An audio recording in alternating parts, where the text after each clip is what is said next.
Hi, everyone. Welcome to Spirit Switchboard. I am your host, Kerrilynn, and you are listening to us live on 105.3 and 107.7 FM New Orleans. So I have a little bit of housekeeping.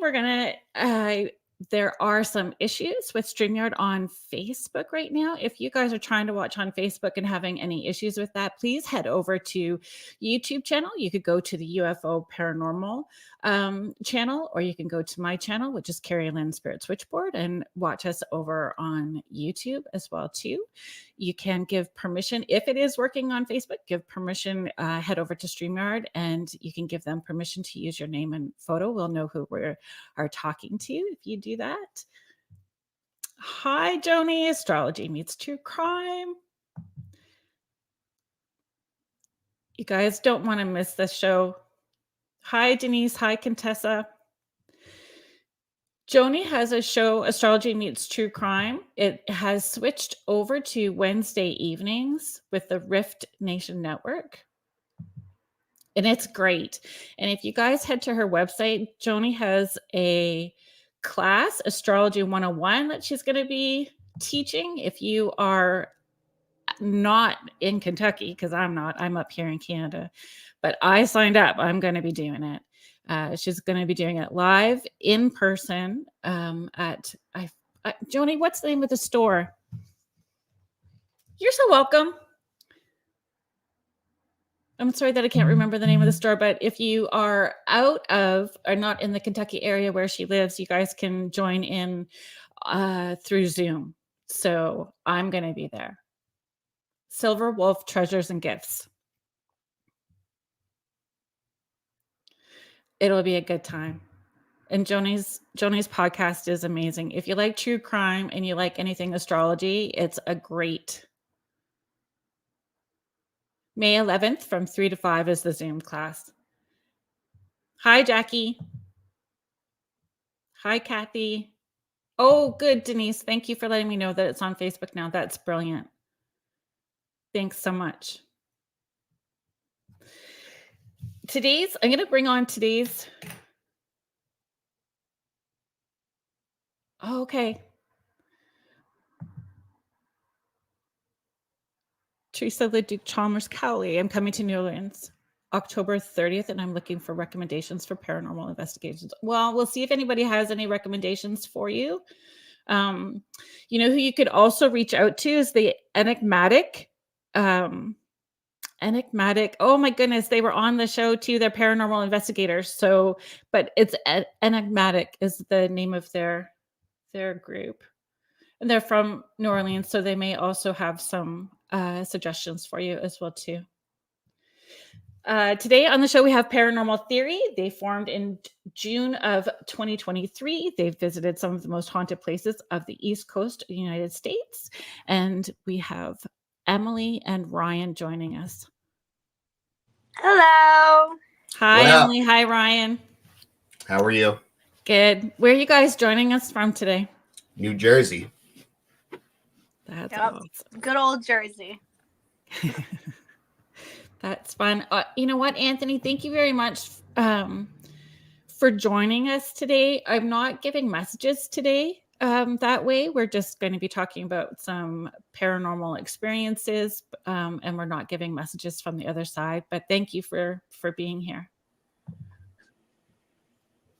Kyle. Kyle's in here. So I'd like to talk about, because you guys are a new group. You guys just formed in June of 2023. Did you guys have paranormal experiences before you started your group? Like growing up, did you have any experiences, or was it just an interest? Emily, do you want to start it? Yeah, so I personally never had a paranormal experience at all. I know Ryan did.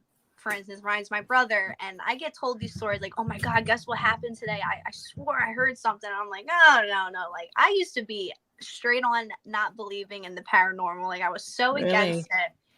But until we went to Pennhurst for their Paracon, we did like a little like mini investigation. Right. And my first encounter was in the Limerick basement. I actually got scratched on my back. it was the craziest experience. And I'm like, oh my God, I'm terrified. See, what does that say about us when we get scratched and go, I'm hooked, let's do more? You know, That's literally how it happened. I'm Yeah, like, especially like her first experience is like physical. Like that. Wow. That's so funny. But it's true. It's like, okay, there's something real to that. And there is something about getting scared, that that dopamine, that adrenaline rush, and you just want more of it, right? Bud Morris, thank you for joining us. And then so for me, I had an experience as a little kid. And what it was my parents took me to Fort Mifflin. It's right next to the Philadelphia airport. I believe it was the oldest active fort in the United States. And they have these underground bunkers. So we went, I went underneath the bunker. I forget if it was with one of my brothers or one of my friends at the time. And we were down there, and there was a broom that was laying, it was laying in the corner. And I remember whoever it was that was with me was like antagonizing the spirits at the time.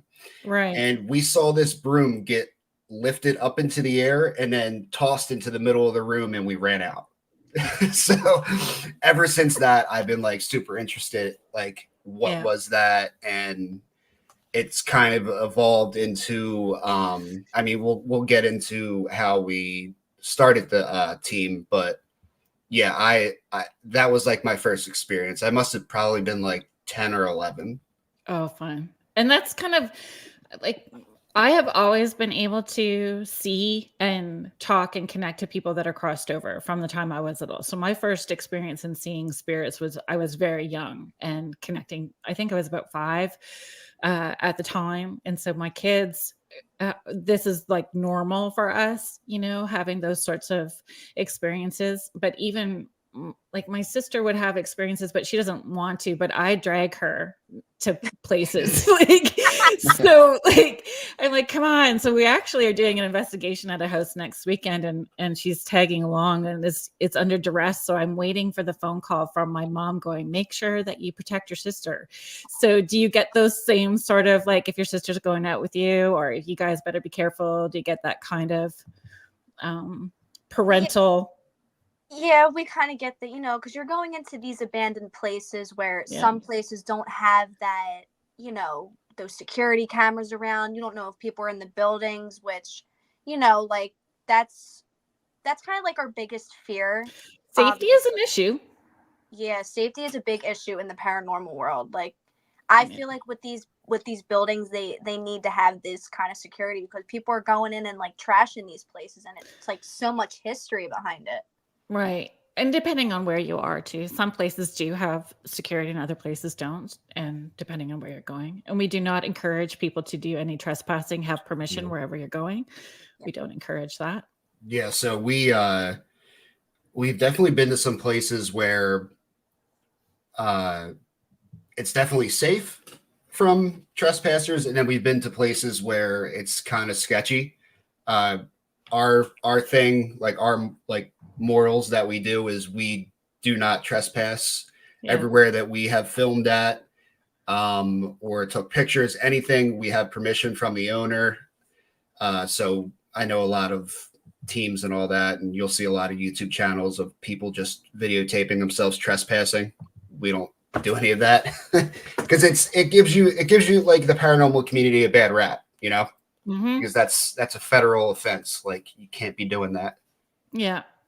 And to put it out, then you're encouraging other people to do the same, because that's what ends up happening, right? Is other people want to follow, and it's just not cool all the way around.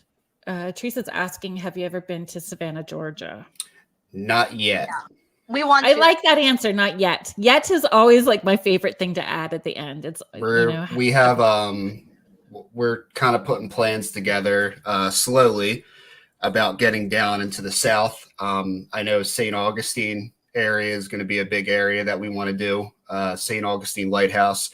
But I know Savannah, Georgia is extremely haunted. Tons of history there. So it'll definitely be a place we get to eventually. So how did you form? What was top? Was there a list of, getting together? If I was doing this is where I'd want to go first. Were those kind of conversations? How did that start? So I'll kind of take the first part about how we formed, and then Emily can kind of tell the rest of the story. So our other team member, Nick, he couldn't make it onto the podcast tonight. Him and I used to work at Pennhurst Really?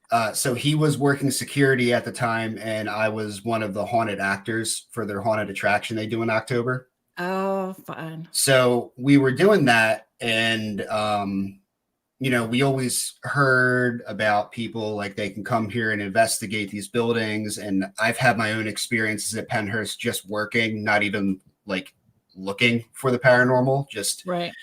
hanging out, getting ready for work, and then like things happen. So a couple of years like after what kind that, of things, Ryan? What's that? Like what kind of things? So the creepiest one I ever experienced was we had to switch a battery on one of the animatronics that they use. And we can see he wasn't really like a janitor. He was like a machinist kind of guy who's in charge of all the things. And he goes down there and the animatronic goes off on him because it's censored. So you get close to it, it goes off, all that kind of thing. And he's like, I don't know why they want me to switch the battery. He's like, it works fine. And then we look back there and there's no battery. So there was like no power source. Right. It went off. I've seen shadow figures walk from one end of because I was down in the tunnels. So this place has tunnels that connect every building. Right. They're like pitch black too. You can't see your hand in front of your face. So you're kind of just walking straight with your hands out.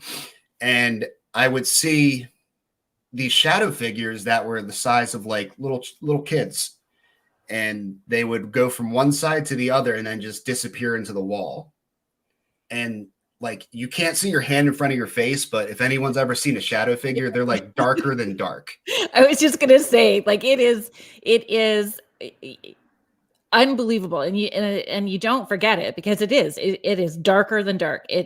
Whatever that dark shadow is, you're seeing it in complete blackness, darkness, and it's still darker than that. It's a completely different color than darkness. It's so hard to explain if you've never seen it. Yeah. And I would see those things and I would kind of just mind my own business. I'm like, this is their home. They're not bothering me. Yeah. But that's a great attitude too, because you're in their space. Yeah. Yeah. It's not for me to like freak out and be like, I saw this. Like, no, of course that's where they live. That's their place.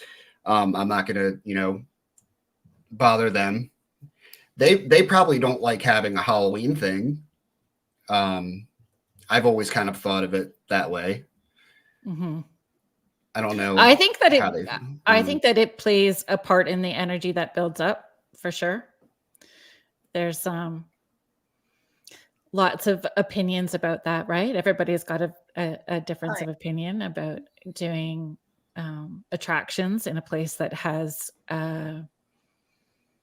traumatic history or a violent history or sad, like any of the asylums, right? They're sad. It's sad, and it was people's homes.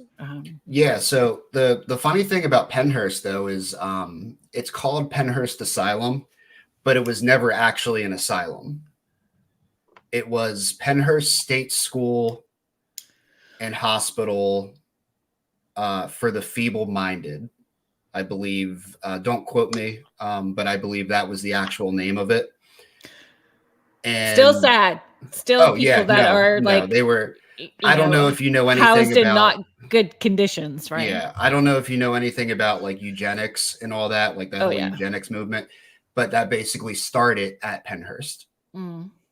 Yeah. So all the more reason to be respectful when you're in there, right? So, yeah.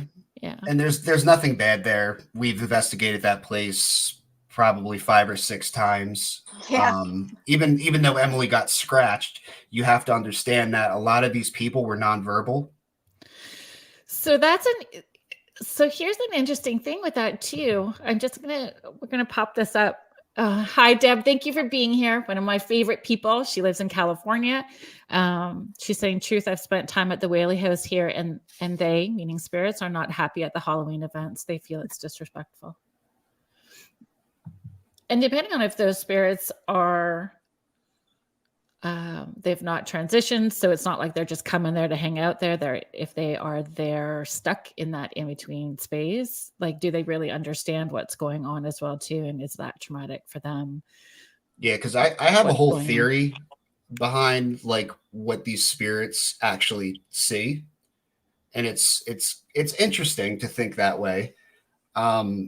Because to me, and it's a good what if question. What if the spirits still take the Whaley house, for example. They still see the house as it was when they lived in it.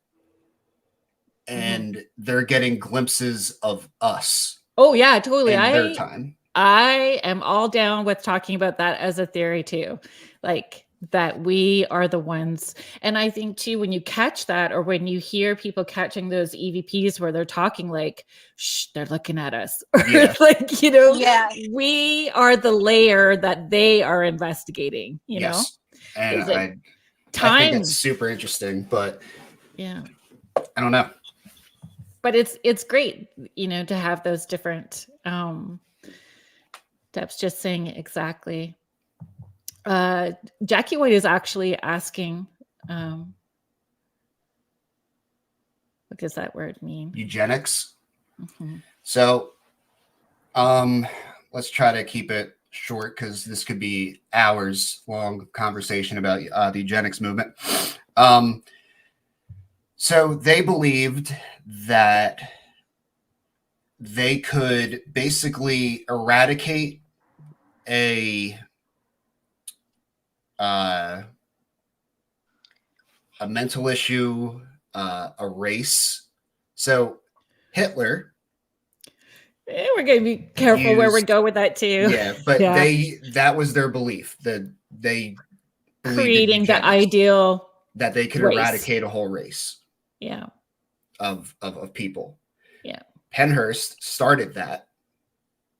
And that is they believed that people with, I mean, it went as far as like ADD, schizophrenia, lots of different disabilities. Yeah. Thank you. That they could basically lock these people up, keep them from procreating, and basically keep all those things away from society so they would never spread and happen again. That's basically eugenics in a nutshell. Hey there. Oh, there's Nick. Nicholas Hoffman, Nick here from Paranormal Theory. Yep. Sorry I couldn't make it on, but if you're in the chat, that's great because you can still add to the conversation. I appreciate you popping in. There was sorry, I don't want to lose the question. There was Denise. So Denise Metz was just asking Jersey Devil in your area. Yeah. I've never witnessed them, but I don't know if I'll ever encounter him. But people say that he does live here, so I think it's Bats. What is it, Batsto or Acco? Batsto. Yeah. Okay. Yeah, Batsto is where he's like. It's that whole area. It's the Pine Barrens. Yeah. Do you find I don't know. Yeah, that you guys had 2 parts to that story. You were going to take care of part 1, and you wanted Emily to take over as far as the, sharing the story and how the group formed. But I wanted to ask, having worked there as an actor and then investigating there, do you feel that the spirits already knew you, so had some form and idea, so they would interact with you differently than a stranger going in? Yeah, so Pennhurst is one of those places that they absolutely remember you, and you gather rapport with them. I don't know what happened to Emily. She kind of disappeared. Well, hopefully yeah, we'll see if she pops back in. Thank you, Dawn. Thank you for being here. Cornwall, But you yeah, there? as I was saying, Penhurst is definitely one of those places where you gather rapport with them, and they recognize you, and they will interact with you more than if you were a total stranger walking into there.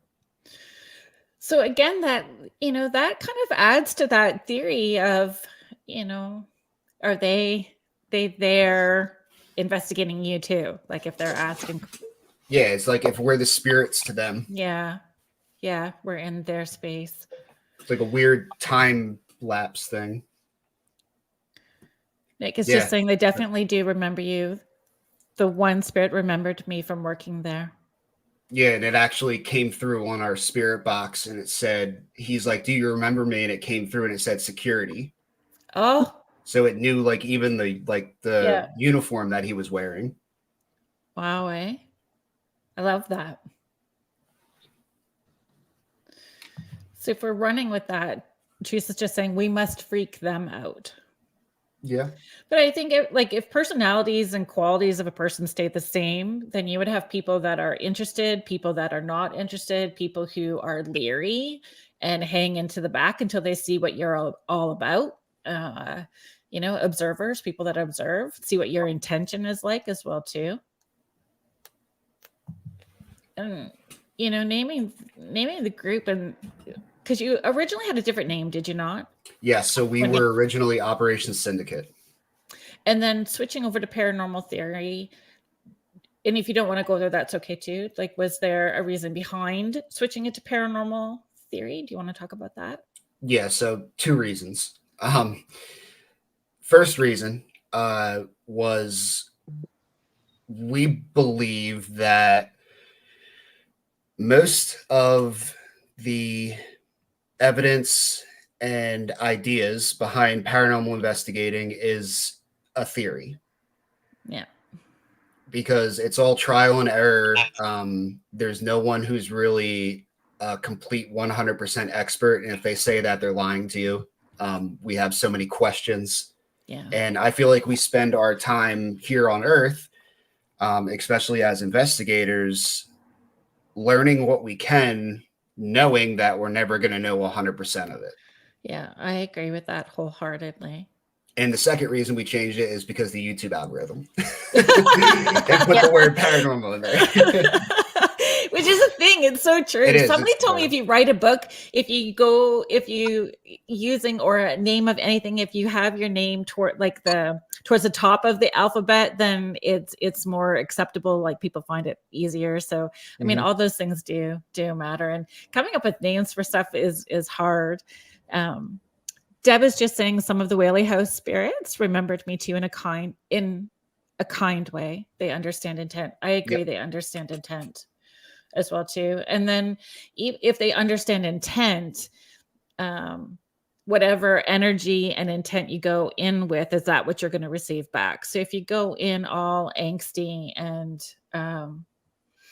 combative or confrontational, you're setting the tone for what you may be receiving back. Yeah, and like if you go in there, like you're saying, confrontational, a lot of the times those spirits they'll just shut down. They're not going to talk to you.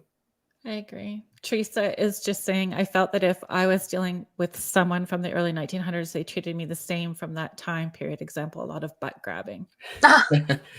So, but then do you set that intention, right? You set that intention when you're going into a place. Are you giving them permission to use your energy and they're allowed to touch you? Are you setting that like, this is a no-go? You're not allowed to touch me and you are not allowed to use my energy, And does that make a difference? I know when I'm doing the seances in the house and I'm having people over, I tell them, make sure that you're setting your intention and what you're allowing, because, that matters. And, so let me kind of like wrap up my part, and then Emily can tell you, because I feel bad that we haven't heard Emily talk too much. I'm just a talker. So Nick and I were super interested. We watched all the shows, Ghost Hunters, Ghost Adventures, Destination Fear at that time. And we were like, we want to do this too. So I was going to join a team, and I asked around in New Jersey about teams, got in contact with people, and for lack of a better term, was kind of blown off. Right. And I wanted to just be kind of pointed in the right direction. They wouldn't even give me that. They would say like, oh, well, you've only done public investigations. That's totally different than like a private investigation, which, yeah, I get it. I understand that. But like, you don't have to be, a jerk about it. Yeah, dismissive. dismissive. So then I said, well, my sister's into it. My best friend's into it. Let's just start our own. Yeah. And then Emily, you can kind of tell them what you did. And then after we kind of brought up the idea, we kind of like round up like six people that were in our friend group, and I went on Amazon and bought like these little cheap cameras, and those cameras worked, but they definitely gave us a hard time because the audio would cut out randomly, and like it was just the fact that we spent, I think we bought like 4 cameras. Right. And it costed like $100 altogether. And we went to Penhurst for like a private investigation. Like we paid like, I don't even know how much a private investigation was. I think it was over like $1,000 for our overnight. And we're in there with like these $25 cameras, and we're acting like it was just a mess. But there's so much learning in that too, and learning that you don't always have to have the most expensive equipment to do an investigation. That those go old school with like compasses or dowsing rods, even. Yeah. Those things. And what kind of experience you're wanting to have and slowly build up. I think a lot of people start with K2 meters too, because it's on the lower end and a little more accessible. And Polaroid cameras, the more the different cameras you have, the better, right? And yeah. Anyway,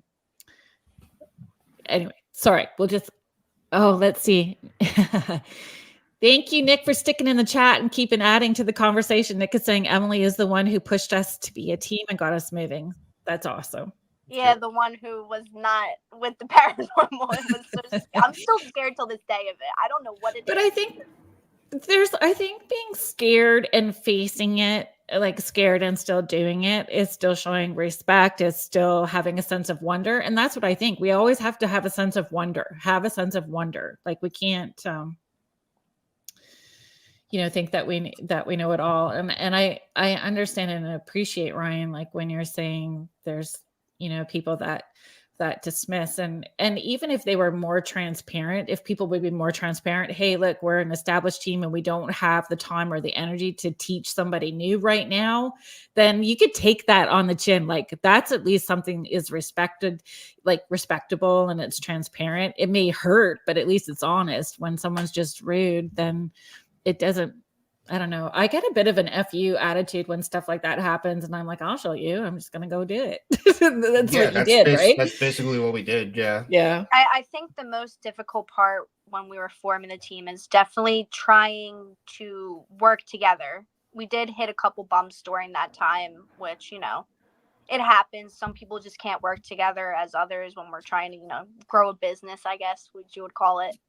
But it's I mean, even if you take the word business out and it's a team, you have to feel safe with the people that you are working with. You have to feel like everybody's got each other's back, and there has to be some kind of flow of energy that bounces back and forth where you work really well and understand each other, because sometimes you're communicating and not even talking out loud. You should be able to toss a look, or even by body language, somebody that's in that group understands that you're not in a good space and knows how to respond and support the other person in that, right? Yep. And we're not all good at everything. There's always going to be that tech person, someone that knows how to ask the questions right. Like everybody's got their own niche, and it needs to fit like a puzzle piece. Yeah. Yep. I agree. Emily is our ghost bait. Yeah. Oh, that's funny. You're the trigger object, being sticky. Yeah, because I show the most fear, and the spirits just see me as a light bulb at this point. So. Right. That's funny. So I just want to get through some of this. I'm really sorry. Thank you for being here though, and hanging out and watching and listening to the show. But we're not doing readings today. But thanks for being here. Teresa's just saying, I've wanted to form a team here in Ontario, Canada. Just finding one person to go with you. Yeah, it only takes one person. My best advice is just do it. Yep. Yeah. And Nick is saying he's the one that never reacts. Does everybody agree with that? Yes.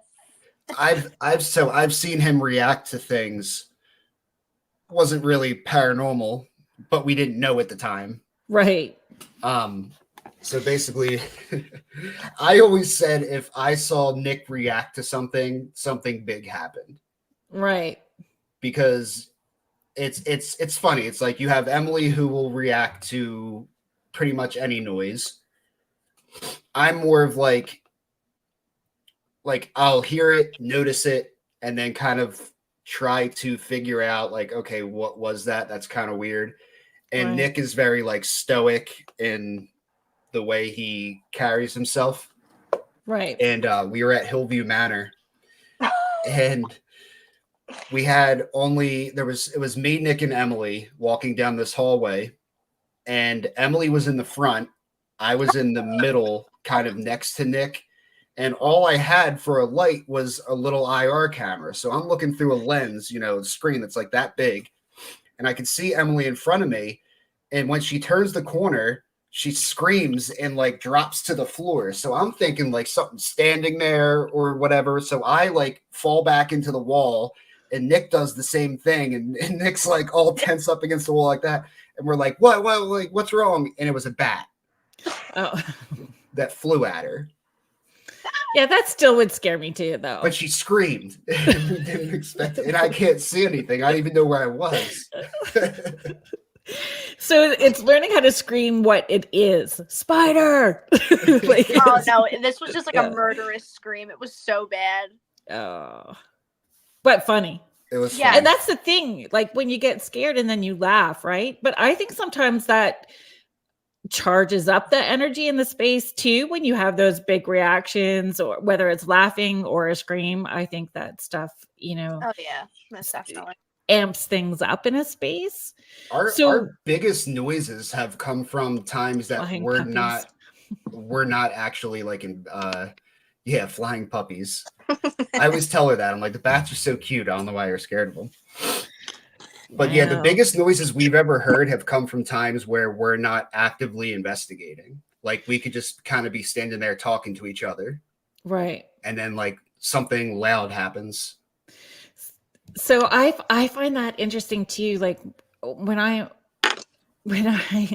exactly, Deb. Deb is just saying, "Oh my God, flying puppies!" Responding to Nick's comment. Snickies. Non-thinking moments. That's what I tell people all the time. Like when you're wanting a sign from the other side, like sign from your loved ones that are there, it's always going to happen in a non-thinking moment when your thoughts are somewhere else and not hyper-focused and trying to control what's going on in that moment. Then something's always going to happen. And Yes. I'm like 100% sure they know when you're recording. Oh, and when you're not. Yeah. Oh, yeah. They know. So you get your group together. Did you have a list of of places, like top of list where you wanted to start, and or where you wanted to go first? Yeah, once we formed the team, we went back to Penhurst because that's, the only thing that was kind of on our mind at the time. And then after Penhurst, we went to Fort Mifflin. And then from there, we just started planning more and more. And here we are today. So went to so many places so far. So when you go back to Penhurst for that first time after having, so Ryan, you having worked there and then approaching it from, a different standpoint, your mentality and your thought is different. And if you thought about, those spirits they might not have liked the idea of having a haunted attraction in there, and you were part of that haunted attraction. Now you're going in there. So, did you think about that going in? Or how would you talk to those spirits that first time going in? How did that feel, I guess? So, I mean, with the haunted attraction, like, I get why we do it. Like, it's money to save places like that. Yeah.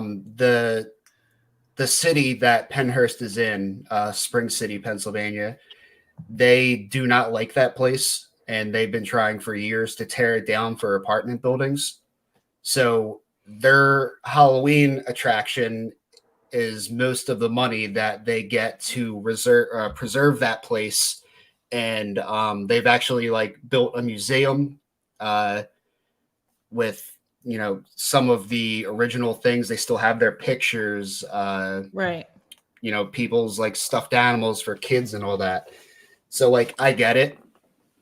But when we went back there, I treat all the spirits like this. I just talk to them like a regular human being. Yeah, well, because they were. Yeah. And I think that people forget that sometimes, And you'll see people.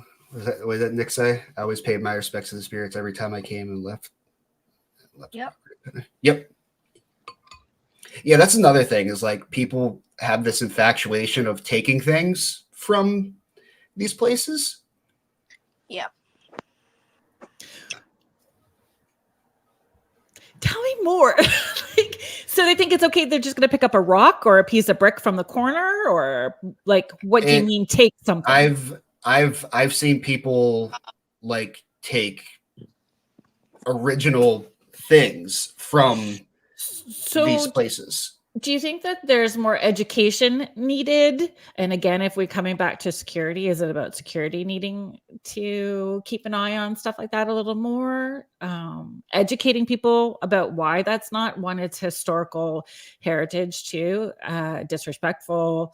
You don't really know if you're bringing home a spirit with you at the same time too. Do you know how to deal with that? If you're opening a door, do you know how to close it? Like there's lots to discuss. Definitely like needing more education, like when people just go there, you know what I mean? Like when people go for like the haunted attraction, I feel like there needs to be like an education tour, like knowing why this place was the way it was and why you shouldn't take things from here and how historic it is. So that's just kind of my opinion. I think there just needs to be a little bit more education wrapped in it.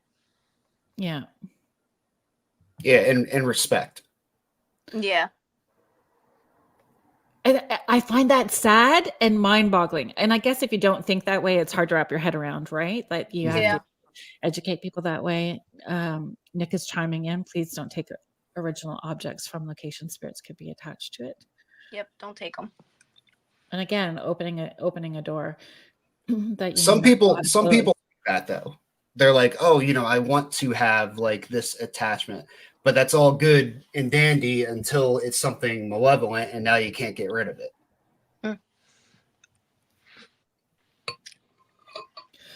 Can they create it to be benevolent too, right? Like if they're taking this spirit home, it may not start off benevolent, but then it doesn't understand where it's landed and is needing that attention and support or somebody to help it get back to where it needs to be. So, just like any other person. So, you take the wrong turn and now you're lost and now you're getting irritated because you're lost. No one's helping you get back where you need to go. So sometimes it sounds like it's malevolent, but it's maybe not as well too. I mean, there's, again, if we're playing the what if game, there's that what if scenario that, sometimes the malevolent isn't necessarily malevolent. It's just trying to get somebody's attention. And it's done it in so many subtle ways. So now it needs to do something big and mean in order to get attention. Like the little kid in the back of the car. Are we there yet? Are you paying attention to me now? How about now? How about now? How about now? Yeah, I was told that I have I went to see a medium, and I was told that I have a attachment, and he's from Pennhurst, and it's a little boy. I've never experienced them, but Emily does. He doesn't like me. He does not like me. So how do you experience that? If it's Ryan's attachment, how do you experience it? So sometimes Ryan goes away for his job because he works for the government, and he travels sometimes, and he has cats at home and a snake that I have to take care of when he's gone. And I go over there one time and I'm like, Ryan, why do you have a mirror facing your bed?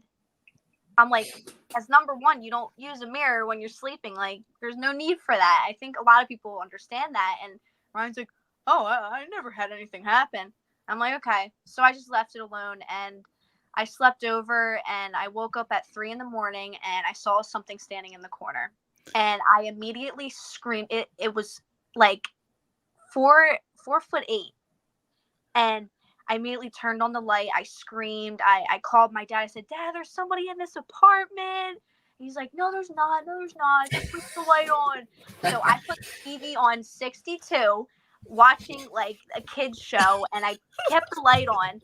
And the next day, I threw a sheet over the mirror, and I turned it the other way. And ever since that, I will never sleep over ever again. Oh, that's interesting. But And didn't he open a door on you too?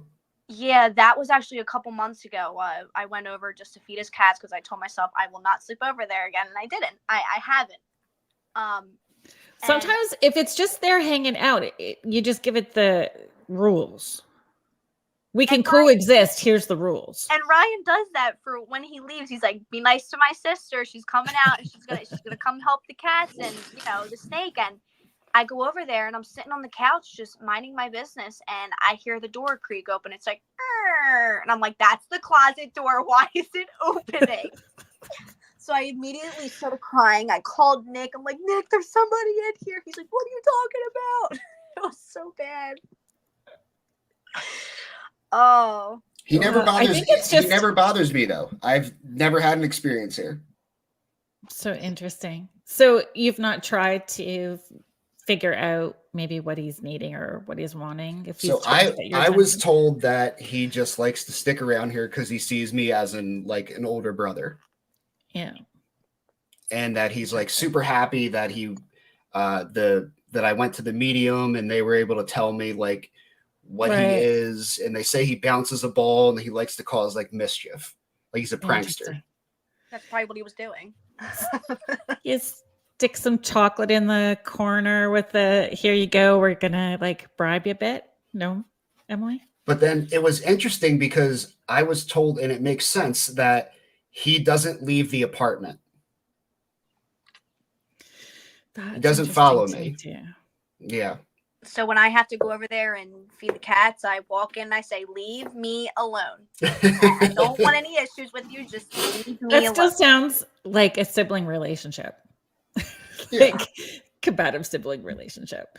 So I'm sorry, Melissa. I know that you had asked up here. I'll just put it up. You had asked about Savannah, Georgia.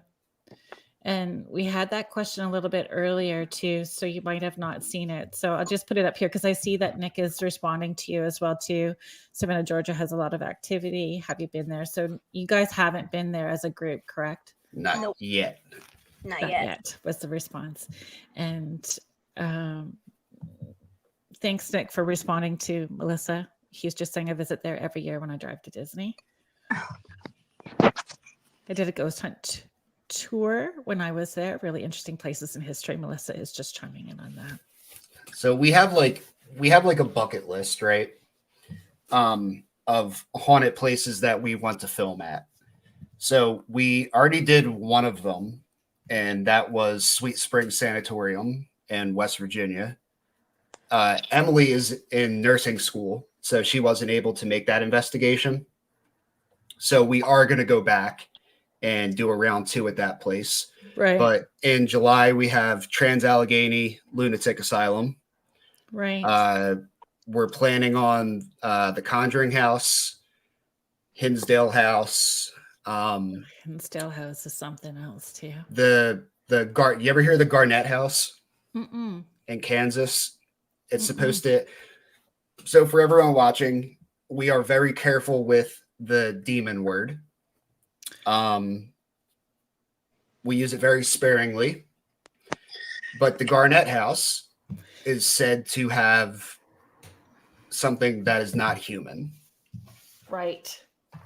And like I said, we're very careful when using that word. But if a place has the history and like that's their story, then we will tell their story.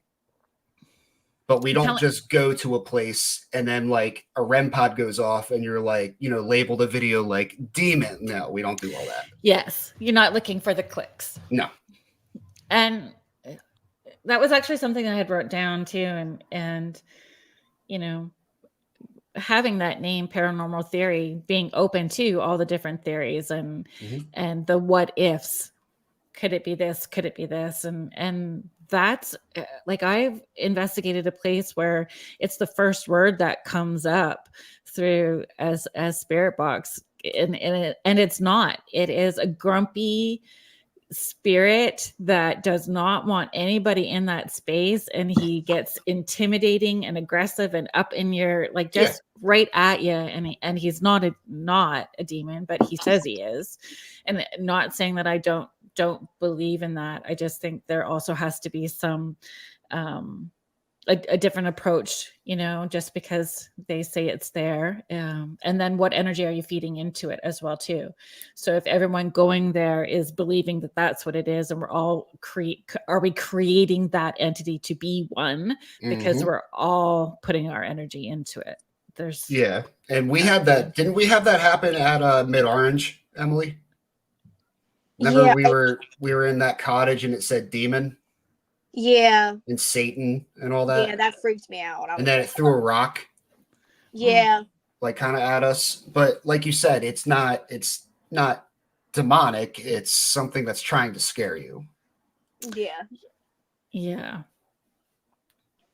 What, Garnett House? I'm gonna look it up later. Yeah, it's in Kansas. And it was I believe it was a hotel before. It was a bunch of things. But it's most well known for poltergeist activity. Like a lot of the dolls that they have get thrown onto the floor. They have an attic space where this thing is supposed to live. And there's tons of videos of just dolls being thrown from the top of the attic. Like, and you just see it like hit the floor. And also creepy. It's like one of Nick's like favorite places. And he's been like begging me to go. And Emily was kind of like, I don't know. And I'm like, Nick, I'll go with you. Just let me know when we have to fly out there. But we want to do the Garnett House and the Sally House on the same trip because they're both in Kansas, pretty close to each other. Right. So those places. So those bucket lists. Yeah. And a personal favorite of mine, the Goldfield Hotel. I want to get out there. Right. And so what pulls you? Do you feel that places or locations can call to you? Do you think that those spirits, if we believe or are open to that idea that we're all interconnected, those spirits are all going to be all interconnected as well too? Can they be calling to you to get to those places? Absolutely. And I've been to places where I'll have like dreams after of like going back to that place, and we'll use that during our investigation, being like, why did you like show me this and all that? Pennhurst is one of those places that I like always think about. I don't know why. It may be because it got me into the paranormal, really. Right. Like that was kind of like our thing where we started, but But if that little boy is that little boy also contributing to, if there's a little boy in spirit that's connected to Pennhurst, is that part of, what the dreams are about or how that's coming up for you? Yeah, it could be. Yeah. That's interesting. Emily, do you have a place that you feel pulled to? Trans-Allegheny. It's weird. I always think about Trans-Allegheny Lunatic Asylum. That's why I was kind of begging Ryan. I'm like, Ryan, let's go. Like, let's get the show on the road. Like, right. I don't know what it is. I'm just very attracted to it. And Nick, And if you're still with us in the chat, is there a place that calls to you that you think about a lot or want to go back to, or haven't been yet but you want to get pulled to? Guarantee says Garnett House. He may not be here. I don't know, but yeah, and I find it super interesting because it's like you ever go into these places and have like a deja vu moment where it's kind of like I feel like I've been here before. So not yet, but I know that I will, because I have a dream about one particular place and a well-known singer that shows up in that dream all the time, and I had no idea what it was even about. And then I started seeing stuff online and it started showing up all over the place. So I haven't had that experience yet, I would say. Yeah, and it seems like familiar. I've had that happen a couple times. And I could be overthinking it. I don't know, but it's like with anything, we kind of take everything with a grain of salt and until it all makes sense. But if it's so, those deja vu moments, or you feel like you've already been there, if there's alternate realities, alternate dimensions, if it's a past life, reincarnation, if you've been there, there's so many what ifs to those, where you think that you've been there before. Michelle, I'm sorry, we're just going to get here for you. I'm an empath and have had multiple ghost encounters. It scares the crap out of me.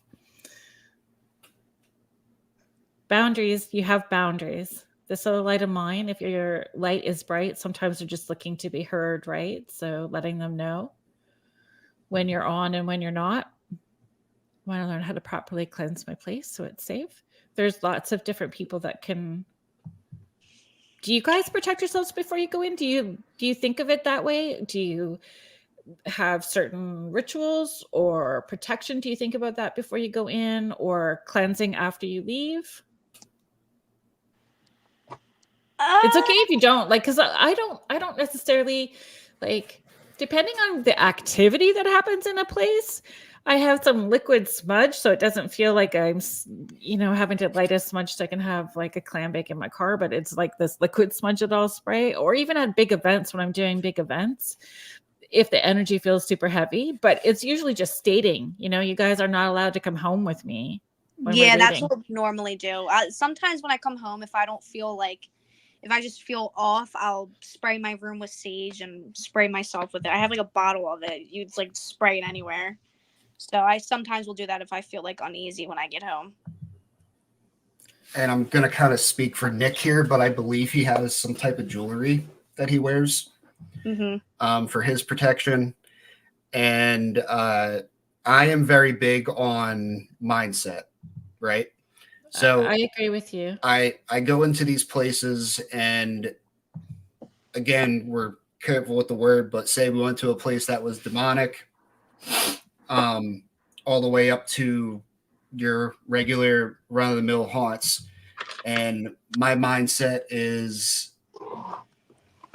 you can communicate with me, whatever you want to do. But at the end of the night, you're staying here and you're not coming with me because I said so.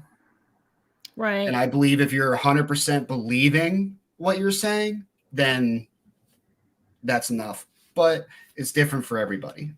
It's whatever makes you feel safe. Exactly. And I think it also, if you have what your background is, maybe cultural beliefs are, if you have a religious background, everybody is going to approach it differently and what feels comfortable for them.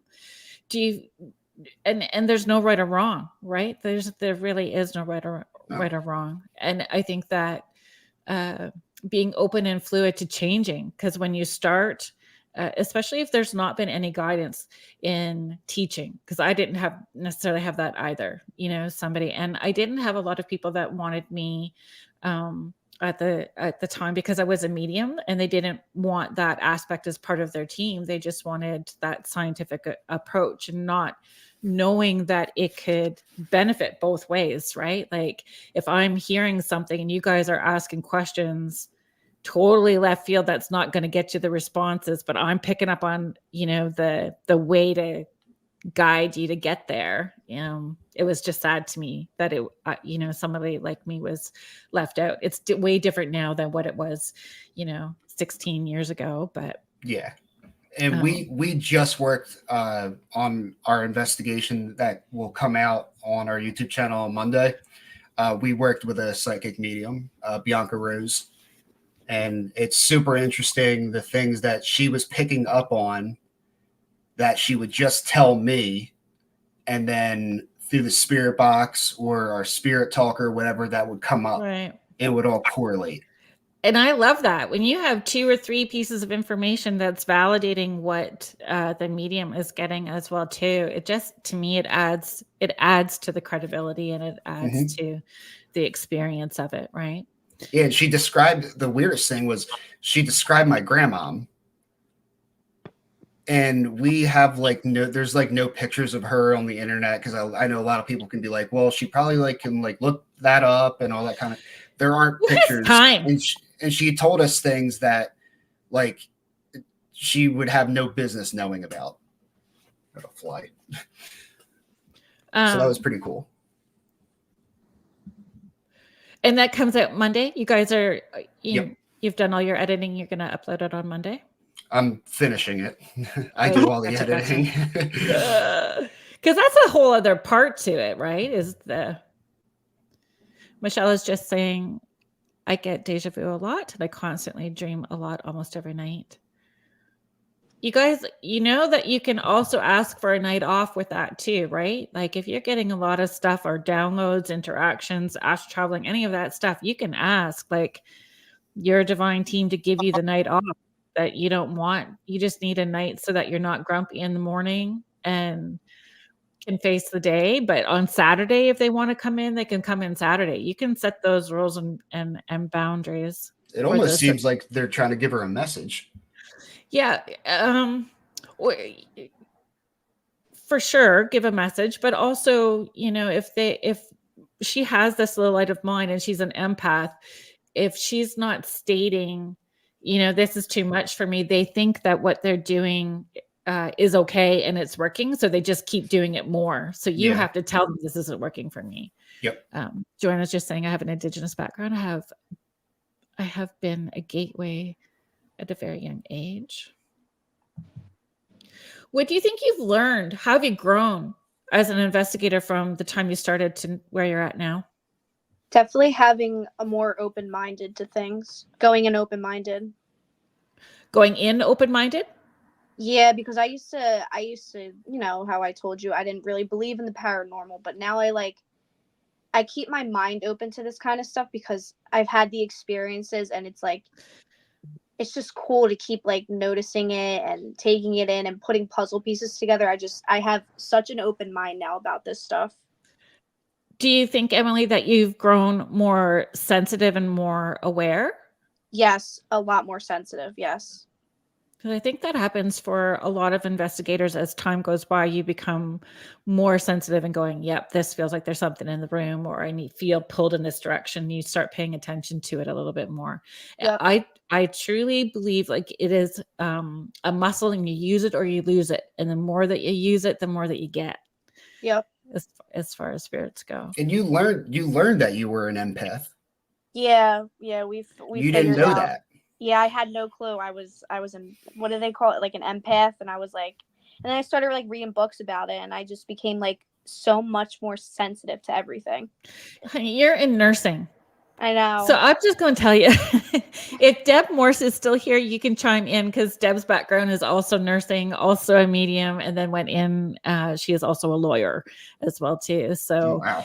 Yeah, she got everything. She totally does. She is brilliant in every way. But a lot of any of the nurses that I've met are all empath in one way, and intuition plays a big part with your job, right? Yep. Do you guys have? So you know what? We're just going to do the station ID now because we're at the top of the hour. So I'm going to do the station ID, and we do have some video clips and some pictures. If you guys wanted to, we can do that after I do the station ID. That sounds good. Okay. Yeah. So if you guys are just joining us, thank you so much for being here. You are listening to Spirit Switchboard. I'm your host, Kerrilynn Shellhorn, and you are listening to us live on the United Public Radio Network 105.3 and 107.7 FM in beautiful New Orleans. And today on the show, we have paranormal investigative group Paranormal Theory. Emily and Ryan, and Nick was here earlier in the chat. So we were just talking about the video clips. I don't know where you want to start. If you want to. You could throw one up on the screen, I guess, just not start. Are they all from different places? Two of them are from the same place. So why don't we start with the one, Ryan, where I have it labeled Ryan, so it's a picture of you explaining and leading up. So if I put that one up first, would that be all right? Yeah. Okay.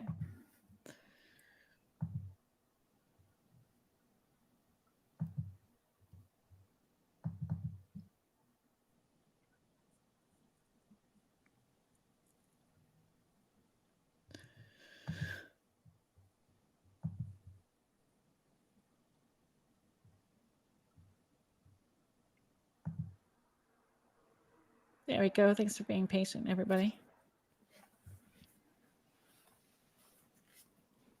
So you want me to give like a little background on it? Yeah. Can you set it up for us? Yeah. So we were the second team to have ever investigate this place. It is a farmhouse in Pennsylvania. We personally know the owner. The first team to investigate it was Katrina and Heather Taddy on their new YouTube. I think it's called Travel the Dead. And they were the first team to investigate it. And then a couple months later, we got invited to investigate this farmhouse. It dates all the way back into the 1700s. Wow. So God only knows how many families have lived there.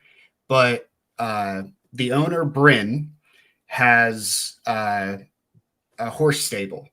And inside the horse stable is a security camera that only goes off when it detects motion. So this video will be, and I believe we're the only people that have ever gotten this footage. So this might be like a premiere to the world right here, other than us. Really? Yeah. So that's congrats. Brilliant. Thank you for letting us be a part of that. Yeah.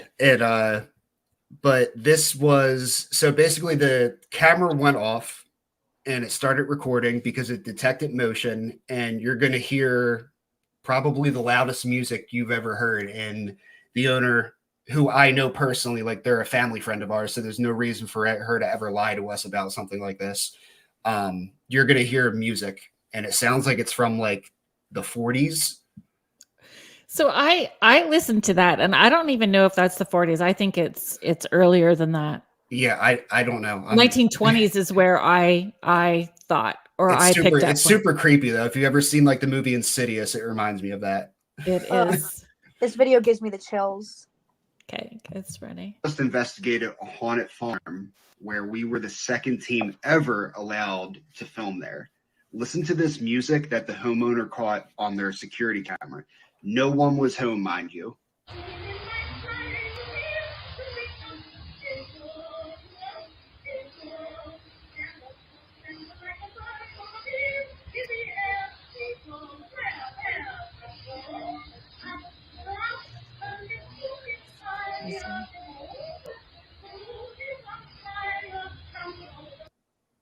And like there's no radio in there that would have picked up on a station like that. No. I don't even know if it, like, say there was a radio in there, where are they picking up that music? Because I've never heard that on the radio before.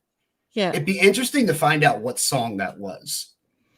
Have you tried to search?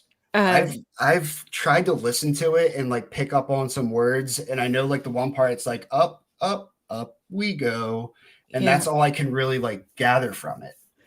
My friend Lorraine, who is musical theater is her jive. She just finished directing a play, and she is saying that music is early 1900s, and that's what I thought too. And my friend Joni with Astrology Meets True Crime is also saying 1920s or 30s. We can do that. Let's play it one more time. Yeah, we just investigated a haunted farm where we were the second team ever allowed to film there. Listen It's to this wild. music This that music's the homeowner crazy. caught on their By the way, I security hate camera. watching myself. No one was home, mind you.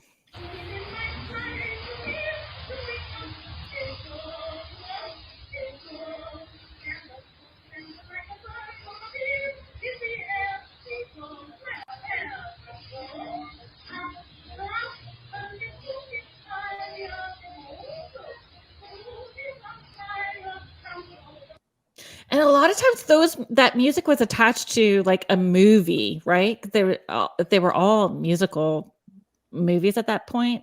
Yeah. I'm sorry, but if that ever came over my security cameras, I would burn my house down. But it's funny because the reports at this place, even before we investigated it, because I've kind of known about this place before it was on a TV show or on a YouTube show when Katrina and Heather were there. It was super residual. Like they would see the same figure in the same spot all the time. Noises that like upstairs. So when she's feeding her horses in there, she's heard her name being called, which would show intelligence. Yeah. And she would turn around thinking like someone's there, like no one's there. But also the horses' ears would perk up and the horses would look. So the animals are picking up on it too. Yeah. And horses are super intuitive as well too. So let's just hit some of these comments up. So Haven Williams is saying sounds similar to opera of some sort. Lorraine is chiming in. Up in the air we go is what I hear. Sounds like a record playing. That's what I thought. Like one of those like a those vinyl old with like fashioned that horn looking thing. Yeah. Joni's like, oh hell no, I would move. With you on that one. Let's just give me 1 second here. That's oh my goodness. We're just gonna get rid of some of this. My friends, so Joni, I'm using Howie's term and we're flushing the toilet and getting rid of this person who's like spamming everybody at the moment. And then we're just gonna get going. You just gotta flush the toilet for a minute. We've had some funny comments on our YouTube videos. And when we first started, Emily would like contact me and be like, did you see what this person said? And I'm like, yeah, I saw what they said. And she's like, well, are you going to delete it? I'm like, no, they comment. It's helping in the algorithm. I'm like, sure. Yeah, you don't have to give it energy. That's for sure. I'm only presenting what we captured. This is it, right? It's up to the audience to, you can say like, oh, well, like they're faking it and all that. And if I was ever going to fake anything, which I never would, it'd be a lot better than the things that we have. I'd have doors flying open. I'd be thrown backwards. Like, nah. This is it. And people, I think, think we have so much time on our hands. We do not have that much time on our hands to try to do all of that. Yeah, and for anyone who's never edited like a full, just say an hour video on YouTube, this takes me 25 to 30 hours of video. And you're going through all the evidence that you captured. So multiple equipment, multiple cameras and equipment and recording devices, however many that you had as well too. It's a lot. Sue, you got the right word. Thank you so much. Gramophone. I adore you. That's gramophone. It. Very cool. It does sound like a gramophone. Thank you, Joni. I'm glad that you're here. My detective person friend. I really hope he finds out the song. I would love to know the song that was being played. It even like has the tone of it coming from the gramophone. You know what I mean? Yeah. Like you can hear like the crackling. And we were there. They don't have like a thing, like a gramophone just sitting in the horse barn. Oh, I'm really sorry, Lorraine. I'm just seeing it. Do they know the history of the farm? She's just asking. Yeah, so like I said, it dates back to the 1700s. They're not sure of every single family that has lived there. There has been one case of a person, we're on the radio, so unaliving themselves. Right. Um, Thank you for knowing that's how we need to do that. yeah, well, YouTube's the same way. You can't say that word. Yeah. Then there was the horse barn used to be, I believe, a like butcher shop at one time. And then it turned into a stable, and it was always a stable for like over like 100 years after that. Wonder if you can imagine. And I know the last owner that lived there, didn't Bryn say he treated his horses he was very neglecting towards his horses. Yes. Mm. And she believes that's one of the spirits that's still there. And we caught evidence of that. Emily did, she got put under for an Estes method, and it was coming through, I think it said like horses. And then Bryn's the owner. Bryn was saying like, yeah, I know, like you weren't like nice to the horses and all that kind of stuff. Right. So I thought it was just weird that we got the word horses through there. Lorraine is saying Sweeney Todd. If you don't know Sweeney Todd, you can check it out later, but I don't think the music is Sweeney Todd, but you're going to scare Emily when she figures out what Sweeney Todd's all about, and she's not going to want to go back to the barn. Please don't scare me right now. Yeah. Yeah, for sure. And I believe I sent you a picture that was captured from that farm. So, is that with the outside, not yes, okay, so let me see. You guys are like, thank you for being patient, and thank you for being on, because this is the first time I'm like maneuvering, doing all of this all on my own, and I haven't messed up yet, so we're doing good. Yeah, fine.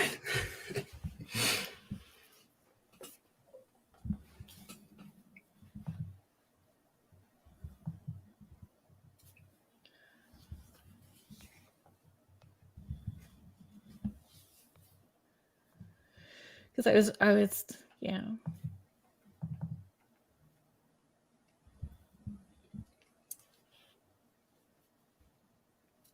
Yeah, that place was an interesting investigation.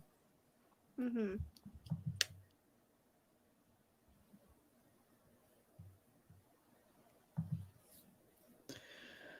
Let's see if we can.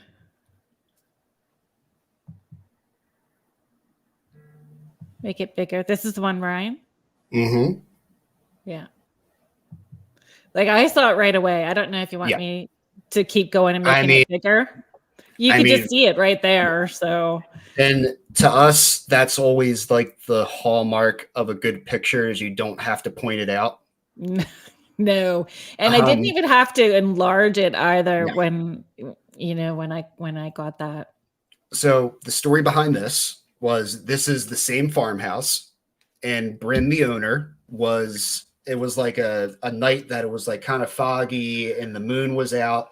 And in the bottom of the picture, like the original one I sent you, you can kind of see like there's a horse. Yeah, see the horse at the bottom. That's one of her horses. Right. Yeah. So she was trying to get her horses in this picture with the moon over top of them. And she said she took like a bunch of pictures knowing like some would come out like kind of crappy and all that. And right. So she's swiping through, deleting pictures, and she came to this picture and she was like, what is that? And as you can see, right in front of that tree appears to be a full-bodied apparition.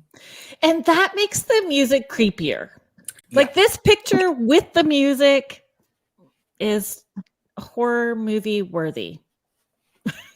So this picture was given to Katrina Weidman. I'm pretty sure that's how you say your last name, Katrina. I apologize if you ever see this. I got it wrong.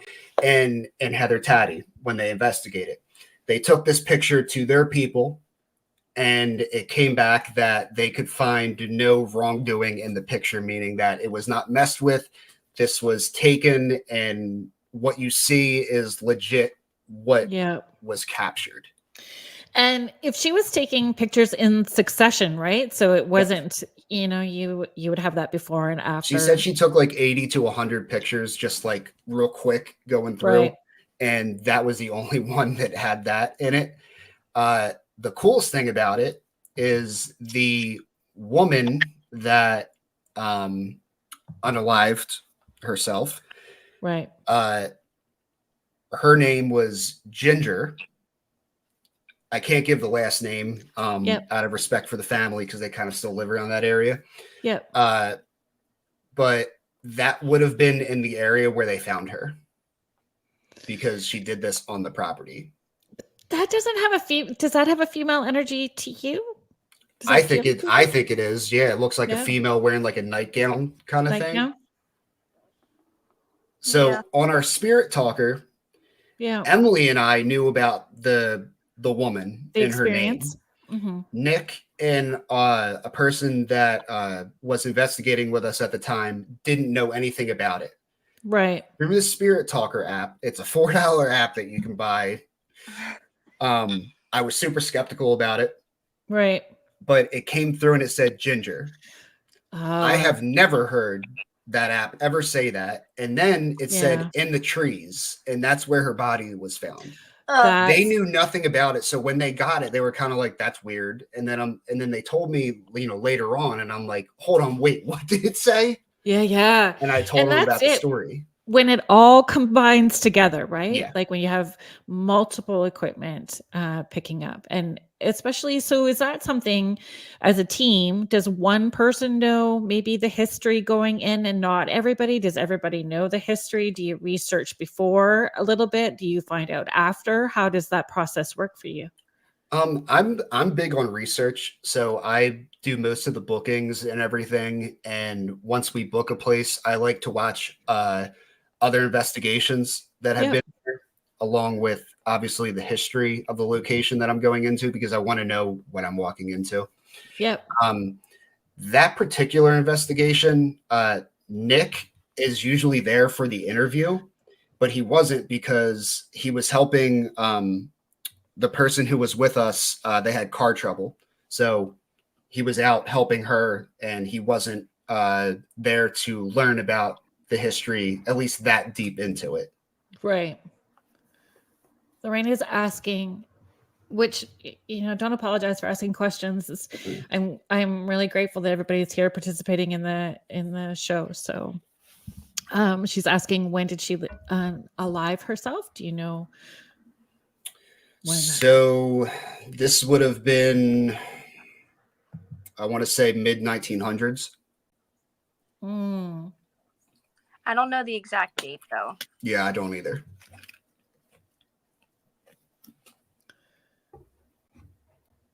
Everybody saw it just right away. Yeah, and I mean, like I said, we take pictures, and the only time we would ever bring pictures up front as evidence is if we captured a picture to where you can see it right away. Because, you could take a picture and your mind is going to try to make faces out of it. There's a word for that. I forget the word. Yes. It's going to make it look familiar. And that's just the human instinct, right? And we can do it with audio as well, too. Yeah. So, sometimes you need that second opinion to really make sure. And a lot of times when it's coming through, it's so loud, there's no denying what that is. It's not, you don't have to strain to get it. Melissa, can you tell me what that link is? The one at Pennhurst, that shadow figure we caught in that window was scary. Yeah, that's I believe I sent that to her. Yep, we can do that one next if you'd like. Joni is just saying the Abits back then literally would tell the story of what happened. So the death of the girl was kind of hidden. Oh, Melissa, you found it? The song from the farm? Oh, I'm not listening to that. No, I'm good. Can you guys, I don't know how to. We're just I going don't- to. What does that have? Oh, okay. So I starred that. I don't know if you guys can. Yeah, I see that. I don't want to Go click on it back 'cause I in. don't know if it's going to kick me out. You are a rock star, Melissa. I don't even know how she. I didn't even know how she found it. You are part of the team. Yeah, you're We need to hired. get you You're hired. co-hosting. You're hired. I can't listen to that song because then I'll start hearing it when I'm doing random stuff and I'm going to start singing it. People are going to get Can creeped you? out. Does it give what the name of the song is, Melissa? Can you maybe type that into the comments? I'm just because I'm not confident that I'm gonna make things go sideways if I click on that where it's gonna go. So that's wild.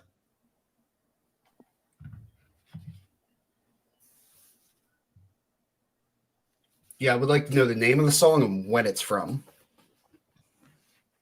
Maybe that song will explain a lot of the history, possibly. Come, Josephine. That just sounds like an old title of a song. That just sounds horrible. It sounds scary.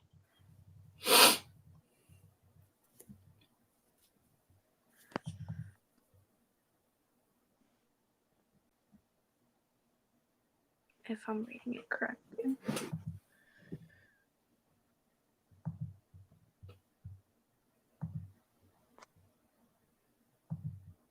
Sorry, we'll just get this other photo lined up for you. Come, Okay. Josephine, in my flying machine. 1910. Oh my god. 1910?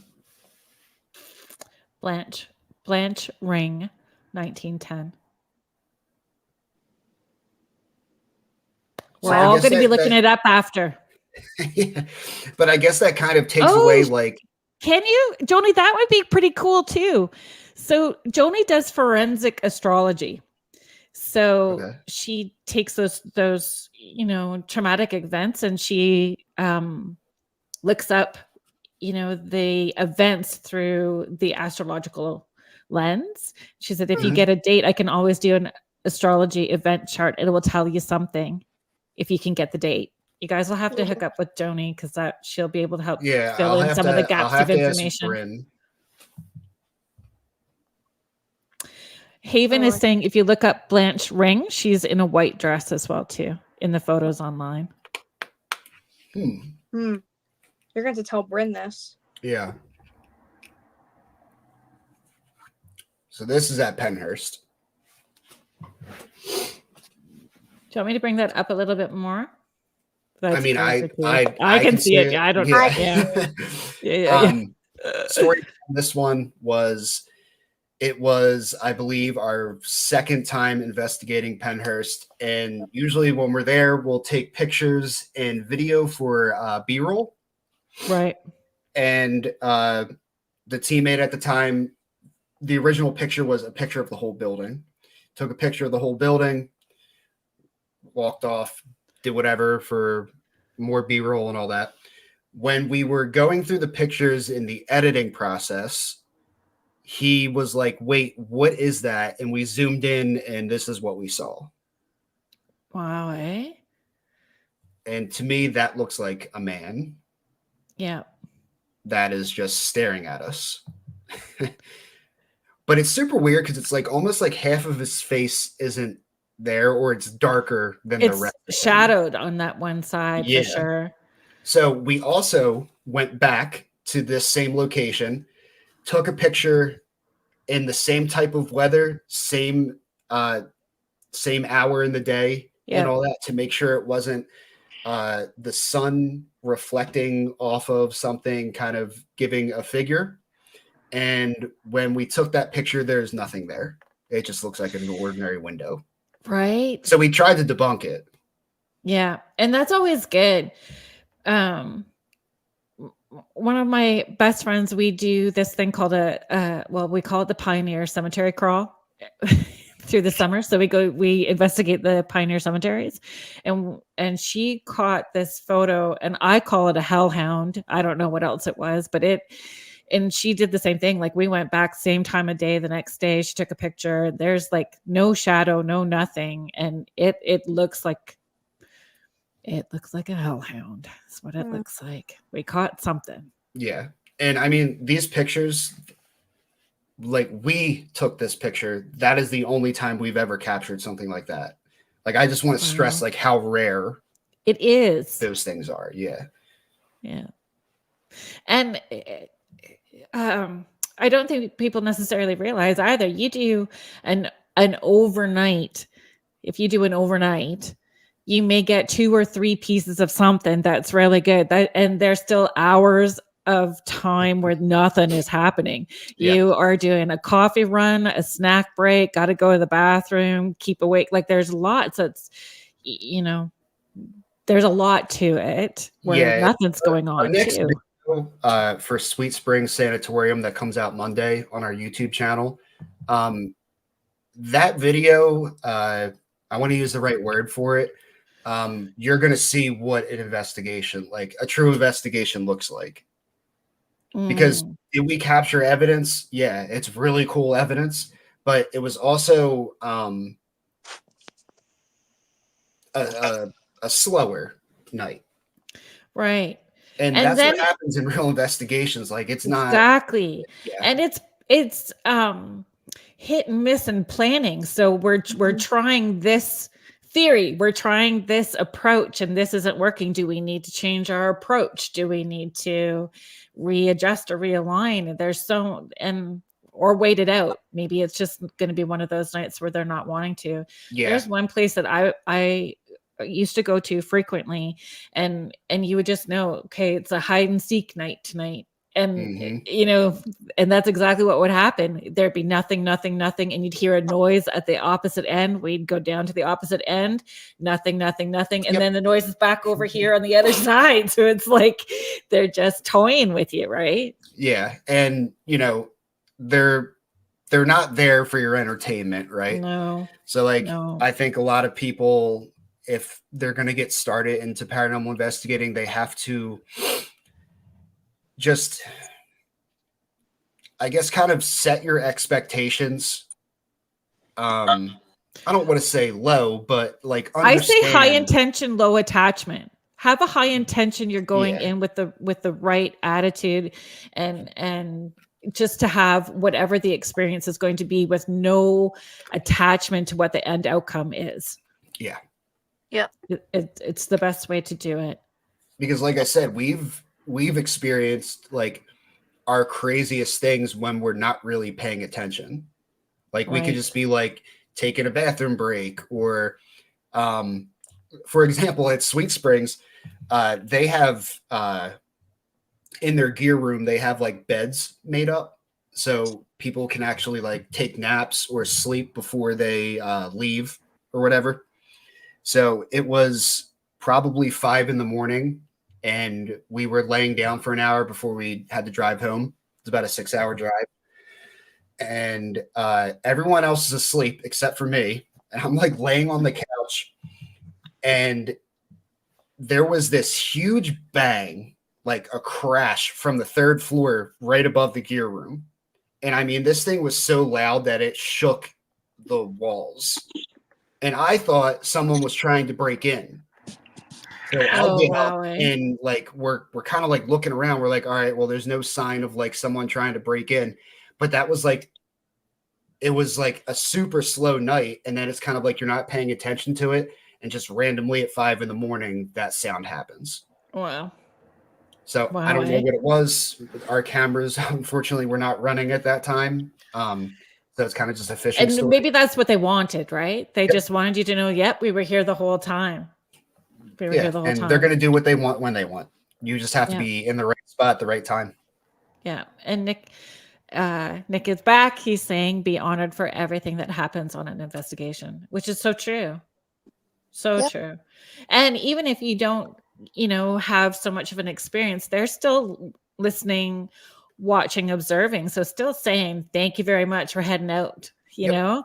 Thank you. Thank you for sharing the space with me. Thank you for sharing the energy with me. Whatever you need to say, you still need to be respectful of it. I have the cat ball video lined up. Is that good? Yep. Okay, let's do this one. You can set it up for us.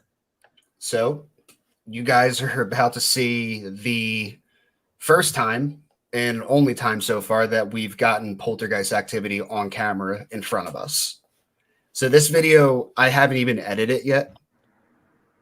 This is going to be our next investigation after the Sweet Springs video. This is at the Grand Midway Hotel in Pennsylvania. So you're on the ground sitting. You can see me. I'm holding the camera kind of facing me. And the woman is medium Bianca Rose, who has been to this place many times. And the room that we're in is called the Canopy Room. And it's supposedly the most haunted room. That doll that's sitting in the chair. The story of that was a family from Pittsburgh showed up at the hotel, handed over the doll to the owner and said, "This is causing way too much trouble in our lives. You need to keep it." So he sat it in that chair. And before we were filming and I go to sit down, I say, "Can you knock something off of a shelf?" And then you can play the video and you're going to see what happens. Are you dancing and climbing up into this room? Climbing up the wall to come up? Capital behind. Oh, the one there. Whoa! Oh, okay. Wow, I got them both. I got it too. I'm sorry. Thank you. We did tell them to knock something on the ground, dude. Do you want me to fix that? Well, I'm just going to keep going up to this wall and back and forth now. So what I like about that too is if that floor was slanted, it would have just kept going in one direction. That was like this purposeful circle. It was doing circles. Yeah. Like not even a slant. And I loved right away that spirit, like that was me, like taking ownership. Me. Yep. That was me. I was doing that. Wild. So the cat ball was set on another doll and the doll has like a dress on and the cat ball was put in like the fold, like it was kind of like this and it was sitting in the dress. And in the video, when the video is done and we have it out, you'll see us try to debunk it. And we put the cat ball back into the same spot and I'm jumping up and down right next to it. The cat ball doesn't even go off. So what I think that's really cool about that video is the cat ball goes off before it's pushed, meaning like, okay, it's something's touching it and then it just rolls off of this doll and onto the floor. But it had to go over a fold of clothing. So it went up over the fold and then off and hit the desk and onto the floor. And then, like you said, the spirit box saying that was me, like right after. Yeah, that was Nick's camera angle. Thank God, because I was too worried about what I looked like on camera at that time, and I wasn't watching it. So thanks, Nick. Yeah, that's a great catch, and great with so many different things happening at one time. Yeah, and we actually caught a lot of activity on our SLS camera. We built one just from an Xbox 360 Connect. Then we wired it up to a portable battery, attached it to a tablet, ran the software that the 360 Connect uses. And in that room, you'll see in the video, I'm standing there and I'm kind of facing Nick, who's at the same spot he was in that video, like right at the doorway. Right. And I'm standing up near that fireplace that was to the right. And I'm like, Nick, my hand is like all tingling. And he was like, that's crazy because there's a figure holding your hand on the SLS camera. And I couldn't see the tablet. Right.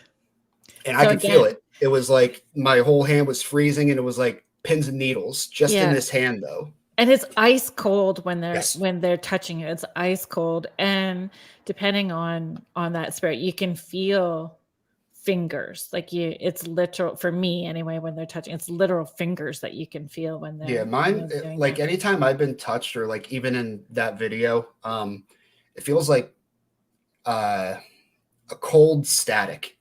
I guess that's a way to explain it. Yeah. Yeah. And it's good for you to understand that if that is, that spirit language for you, that every time that happens, this is what it means for you, and for somebody to have that equipment. And again, it's understanding your team, right? So everybody knows what they need to do to help validate whatever is going on in that experience. Yeah, and he was watching it, recording it, and he didn't tell me that there's a figure standing there. So I think he already knew. He wanted to see, like, okay, what reaction or what interaction will we get out of this? Yeah. And I just happened to say, like, my hand, like, it feels like something's like holding my hand, and he's like, that's crazy because there is something holding your hand. So you have one more video. Is that at the same location? It's the hallway. I think it looks like you're in a hallway. Hallway. Bring it up. Yeah. I will. I'm trying to remember exactly what I sent.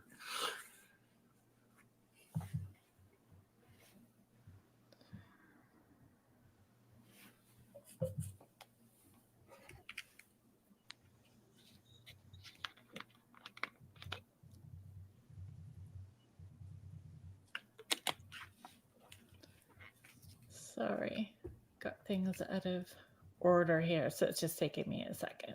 You're fine.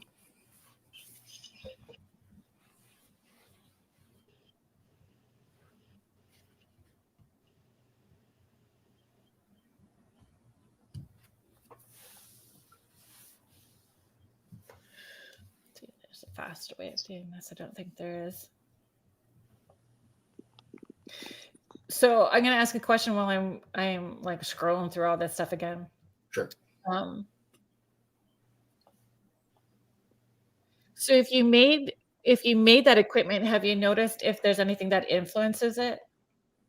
Yeah. So coat racks will pick up the shape of a human. A chair. Sometimes a chair will do it. Not really. Not so much a chair.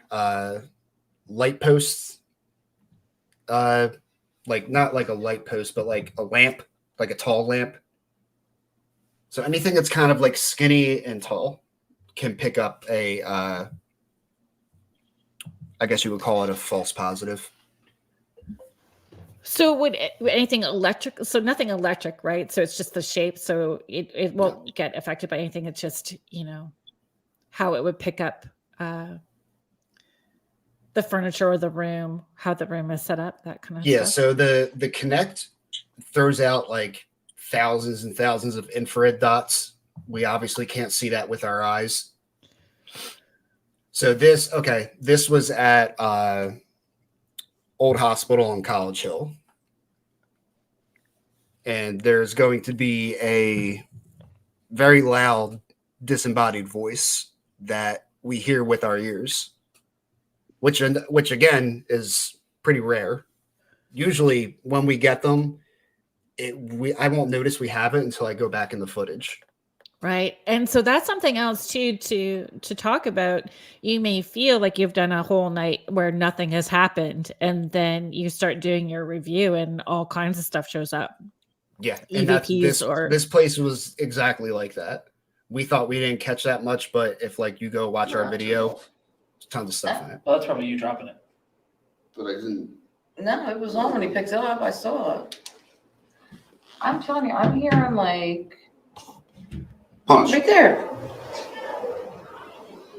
Punch. Right there. Punch. Right there. Punch. Right there. That's crazy. Yeah, and we were hearing that with our own ears. Yeah, I always say it's like your outside ear, and again, it's crazy when that happens. It doesn't happen very often. When it's outside ear, it's a good catch when that happens. Where was that again? Old Hospital on College Hill. Old Hospital. That is in, I want to say, Williamson, West Virginia. It's right on the border of Kentucky. So we did. Johnny, did you hear that? We did Old Hospital on College Hill, and then the next night, Sweet Springs Sanatorium. So we did back to back. That was our little West Virginia road trip. I think those were all of them, right, Ryan? There was like I believe the 3 so. videos and the 2 photos. Mm-hmm.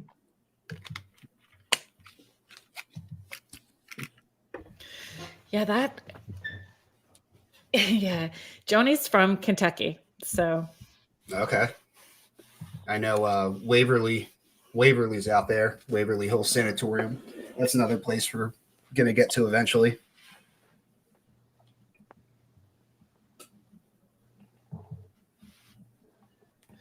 and the review part people don't realize too. Like that's time. It is time consuming.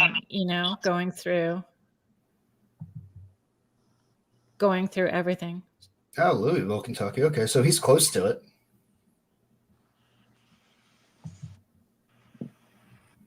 Yeah, I mean, we at that time we had 4 cameras. So the way we kind of do our videos is in a vlog style, I guess you could say. Right. And we're all kind of shooting each other. So I have to go through and match up all the audio to the video. And then kind of like I could be talking, so the camera will be facing me or the shot will be facing me. And then Emily will come in and say something. So I have to switch it at the right time to be looking at her and take my audio from that. So I think that's the most pain in the butt thing is the audio. And then, so do you like you're time stamping at the same time? Do you time stamp when you're doing that? I go off of like I'll search for a certain point in the video of a specific word or sound. And that's Gotcha. when I know to switch it and how I know they're lined up. So I'll have them on Right. top of each other, lined Yep. up in my software. And I'll be able to kind of make a cut and then disable one video and go to the next video, which is like underneath of it or on top of it. Depends on how many cameras are in that scene. And then using the equipment, it's a lot of trial and error and really getting to know it and understand it and how it's going to work best too, right? Like taking the time to really understand it. And so I mean, I think that's like a cool discussion because the best tools, and I know this sounds like kind of lame, but the best tools are us. Agreed, like 100%. Your own I body, agree with your you. eyes, your ears, your like feeling your vibe. The hair on your arm standing straight up. Yeah, I mean, I feeling remember nauseous.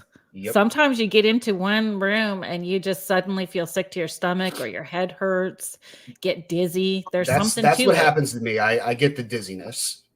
It seems like when there's like a real active room or something had like something traumatic that energy is holding to a room, I usually get lightheaded and dizzy.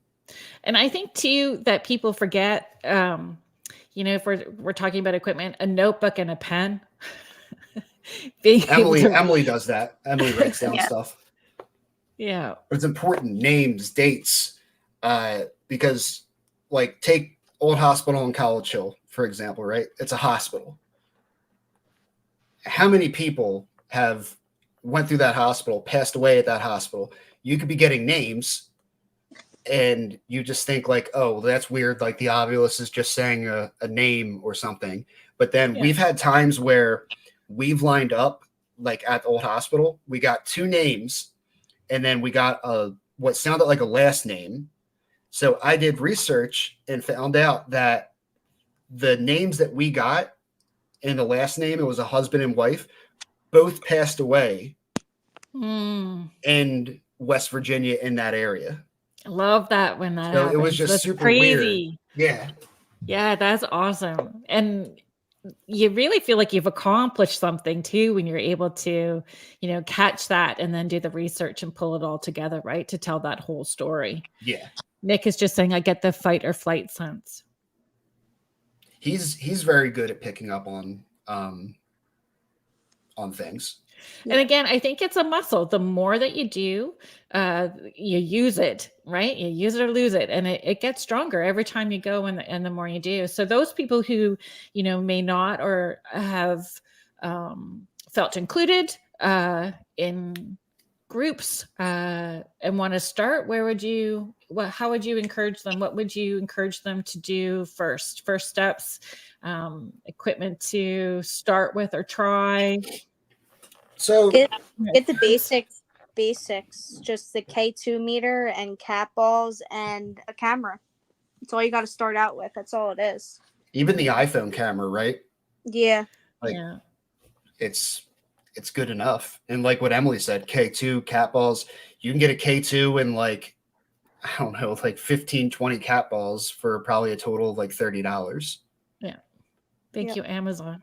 Yeah. You don't have to like go out and buy, like we have like the coffin looking music box. We have an Ovilus. We built, you know, the SLS camera. I built I have it right here sitting next to me. One of those like spirit portals. Look at you. Yeah, so it's just That's a brilliant. regular, you take a regular radio, and then on Amazon Yeah. you can get a noise gate and a reverb, and you know that's how you set them, and then you just attach a SB7 or SB11 of your choice, plug it in, and then you can kind of adjust the amount of reverb that you hear. But yeah, like I think like these things probably go for like, if you were to buy one, like $400 to $600. And I think for me to build this, I spent, I think $100. And understand, and I think there's something about that too, like you're understanding all the ways that it works and can be influenced, and you know, and that there's something to that. Nick is just adding in, and the Spirit Talker app is worth it for $5. Yeah. Like I said, I was super skeptical about that thing. And he was always harping on it, always using it. And it's collected some of our best evidence. I had an app on my phone that would spit some words out, and it was crazy. So I tested it because I wanted to see. I was having people over for a seance, so I did the Spirit app, like the Talker app, before these people came, and it gave me the name of somebody that came through during the seance. It gave me how that person died. Like it was all accurate, 100% accurate. Yeah, and I always tell people, like, you're going to use, if you use a phone app, right? One, like, try to use the phone apps that are at least somewhat credible. Yeah. Because there are ones that are BS. Like, I see one where it's like a ghost radar, and it's like a sonar thing, and there's a dot that pops up where. So I'll tell you though, I tried that one, and it was pretty. Everything was pretty bang on when I used it. I didn't look at the radar part, but it spit out my ex for a long time ago. Yeah. Like, we're gonna go back that far with it. I'm still here. Yes, but it spit his name out. It spit out what his dad gave him after he died, and again spit out when I said like the month of his birthday, spit out that month, and it was all accurate. So again, it's being open-minded, right? But definitely having, looking at the credibility of it and how many people are using it. And and I know a lot of people are kind of like, oh well, I don't want to use like a phone app, or like the Spirit Talker, take for example. They're like, it's on a cell phone. Like, if spirits can manipulate radios, any of the devices that we use, they can do that with a phone too. Like, it's not it's not like so different. We have been places, Jody and I have been places where they shut the phone. It's like this blinking off and on, and apps are rolling and moving, and they're affecting the cell phone sometimes before the other equipment as well too. Yeah. Oh, thanks, Melissa. Melissa was just here for a seance. I gave away spots for a seance in my home. I do this thing at Christmas called the 12 Days of Giving. So I give away sessions. I give away seance spots. I give away, come join me on an investigation. So those first 12 days of December, I'm giving away stuff to people. So she was one of the winners. She said, "You're amazing. I felt bad for you though, seeing you experience how spirits." Well, yeah. That's just how it works for me, though. And it's only for a few minutes how I feel they passed. And once I got it out, then I'm good. And then I really want a Baconator by the time I'm all done, to be honest with you. Like, I'm starving. I'm just ready for a burger. So where can everybody find you? You want to shoot out your socials? Yeah. So obviously our like kind of bread and butter is going to be YouTube. And that would be Paranormal Theory. You can probably find it better at paranormal_theory. And then we also have Facebook, which is Paranormal Theory, Instagram, which is paranormal.theory. And then we have TikTok, which we have been getting pretty popular on lately. I think we're almost at 1,000 followers on TikTok. And do you not have a Patreon too? We do. Did you say that already? No, I did not. And that is, I want to try to bring up that our Patreon. So the cool thing about Patreon is we've been uploading basically raw footage that is unedited and that has not made our YouTube videos that you'll be able to watch as a subscriber on Patreon. So I thought that's kind of cool. Like, we have static cams that set up that are specifically for Patreon members. Right. That's awesome. So our Patreon, I believe it's on our link tree. Thank goodness for that. That's what I have too. It's easier for everybody. Yeah. And I'm just trying to bring up our link tree here. Link tree.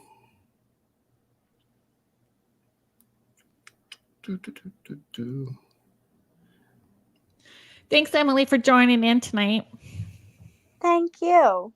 This was great. And I have that starred. So if you go back in on the comments with the YouTube link.